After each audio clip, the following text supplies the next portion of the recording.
আমি যদি ডক্টর না হই তাহলে আমি কেন ঢাকা মেডিকেলে যা বসবো? কেন আমি ফ্যাশন দেখবো? কেন আমি ফ্যাশন দেখবো? কেন আমি ফ্যাশন দেখবো? ঠিক কথা বলেছে আপু। ওরা কিছু জানে? কিছু তো জানে না, তোমাকে এমনি এমনি ইন্টারভিউ নিচ্ছে। কেন আমি ফ্যাশন দেখবো? ও দিদি, ওটা কি এসে? তো জনগণ, ফের একটা ভিডিও নিয়ে চলে আসলাম তোমাদের কাছে। তো হাই বন্ধুরা, আমি সায়েন্স আর তোমরা দেখছো সায়েন্স আর ক্রিয়েটিভ ভিডিও। আস্তে করে কানে হেডফোনটা লাগিয়ে নিয়েছি তো, চলো ভিডিওটা শুরু করা যাক। তো আইসিইউ তো সাধারণত আমরা জানি যে সেখানে খুব সিরিয়াস রোগীরা যায়। তুই কি পাগল নাকি? আইসিইউ তে প্রোগ্রাম হয়, পার্টি হয়, ডিজে হয়, বুঝতে পারছো না? নাইট ক্লাব আছে।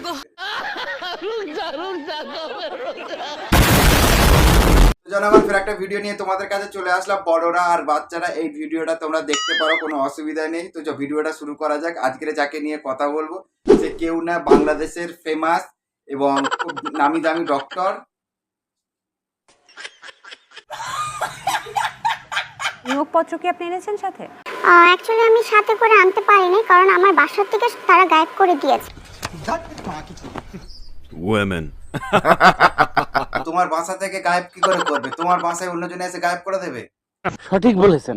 ইয়েস, আমি ডক্টর। কেন হব না? আপনি কি বলছেন এগুলা? জানি না। আমি যদি ডক্টর না হই তাহলে আমি কেন ঢাকা মেডিকেলে যা বসবো? সঠিক বলেছেন। কেন আমি ফ্যাশন দেখবো? হোয়াই? এটা কিন্তু খারাপ বলেনি। ডাক্তার যদি না হয় তাহলে ঢাকা মেডিকেলে কেন যাবে? ঠিক বলেছো। কেন বা পেশেন্ট দেখবে? আইসিইউর ফুল মিনিংটা কি?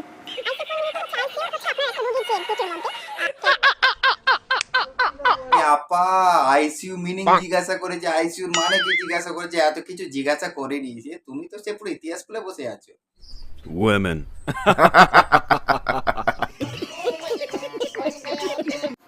H/O কি আমি জানি না, কি এটা? Oxygen, H/O। আমি শুনতে পারবো না, কারণ এটা আমার ডিপার্টমেন্ট না। সঠিক বলেছেন। আইসিইউ কি কারো ডিপার্টমেন্ট হয়? জানি না। বলবে উনি গাইনি ডিপার্টমেন্টের একটা ডক্টর, উনি আইসিইউর মানে জানে? তুমিও ভুলভাল ইন্টারভিউ নিলে হবে? সিজার হয়, বাচ্চা হয়, দেন হচ্ছে মানে সিজার হয়, বাচ্চা হয়, দেন ওটি। আর সব থেকে বড় কথা হচ্ছে ও তো গাইনি ডিপার্টমেন্টে আছে না, সেটাও তো বুঝতে হবে। ঠিক বলেছো। দাঁড়াও, আপু এখন কেস সামারিটা তোমাদেরকে বলে শোনাচ্ছে, তোমরা ভালো করে শোনো কিভাবে পড়ছে। risk for you from time your frame. আপু দাঁত ভেঙে যাবে তো। কিভাবে পড়ছো? summary in Viper. কি আরে বলুন কি? কি? Case summary is Viper. Viper?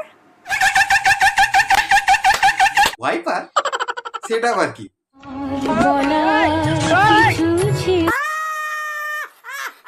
হয়েছিল রোগীটার? তার হচ্ছে ব্রেন স্টোমার হয়েছে। কি ব্রেন স্টুমার? ব্রেন ব্রেন স্টোমার করছে। Brain tumour? না, ব্রেন স্ট্রোক। Brain stroke? বেশিরভাগ হচ্ছে এখানে চুলকানির প্রবলেম। কিসের চিকিৎসা? চুলকানির চিকিৎসা? আচ্ছা, টপিকে লিখে দিতেন, প্রেসক্রিপশনের মতো ওষুধের নাম লিখে দিতেন। কিসে লিখে দিতে? কিসে লিখতে? একবার বলো আপু, আর একবার বলো কিসে লিখে দিতে? প্রেসক্রিপশনের মতো ওষুধের নাম লিখে দিত। ও আচ্ছা আচ্ছা। ये मुंह से सुपारी निकाल के बात कर रहे बाबा। কতদিন ইন্টার্নি সময়টা থাকে? এটা মাথা ব্রেনের উপর ডিপেন্ড করে। একদম সঠিক কথা বলেছে। আর এই আপার ইন্টারভিউ শুনলে তোমার এমনিতেও তোমার শরীরটা এমনি যদি খারাপ থাকে আরো খারাপ হয়ে যাবে, মাথা যদি হ্যাং থাকে ছেড়ে যাবে, হাগা যদি হয় বন্ধ হয়ে যাবে, খিদে লাগলে খিদে মরে যাবে। এর আপার শুধু ইন্টারভিউটা একবার দেখে না। চুলকানির জন্য প্রেসক্রিপশনে কি কি ওষুধ লিখতেন? চা করলে তোমার চুলকানির মলম লাগাই দিবার পারি। মজার ছলে জিজ্ঞেস করতেছি। ফার্মিনা, তারপরে ইকুরিয়াম। তোমাকে চুলকানির ওষুধ দিতে হবে না, চুলকানির ওষুধ নিয়ে মাথায় মাখো, ব্রেনটা যদি একটু ঠিক হয়। মাথা তো পুরো গেছে। সঠিক বলেছেন। এর ফুল মিনিংটা কি? খেলা তো এই শুরু, বলো এবার এমবিবিএস এর ফুল মিনিং কি? एमबीबीएस এর ফুল মিনিংটা কি? ভাই একটু পরে বলছি। আর আইসিইউ আইসিইউর মিনিংসটা হচ্ছে আবে জলদি বল কাল সুবে পনভেল নিকলনা ইউর একটু ভাইয়া কাটা তুমি শুধু ভুলে যাও, কাটার দায়িত্ব তো আমার, চাপ নেই, ভুলে যাও। তো আপু কিভাবে ডক্টর হয়েছে, কিভাবে টিকটক করেছে, কিভাবে ধরা পড়েছে, সেটা তোমরা ভালো করে বুঝতে পেরেছো আশা করি। আর না বুঝতে পারলে অত চাপ নেওয়ার দরকার নেই, মাথায় প্রেসার দিয়ে কোনো লাভ নেই। ভিডিওটা এখানেই শেষ করলাম। কেমন লাগলো অবশ্যই আমাকে কমেন্ট করে জানাবে। আর আমার চ্যানেলে নতুন হয়ে থাকলে অবশ্যই সাবস্ক্রাইব আর একটা ফলো করে দিও। তো ভিডিওটা এখানে শেষ করলাম। তোমরা সব ভালো থেকো, বাই।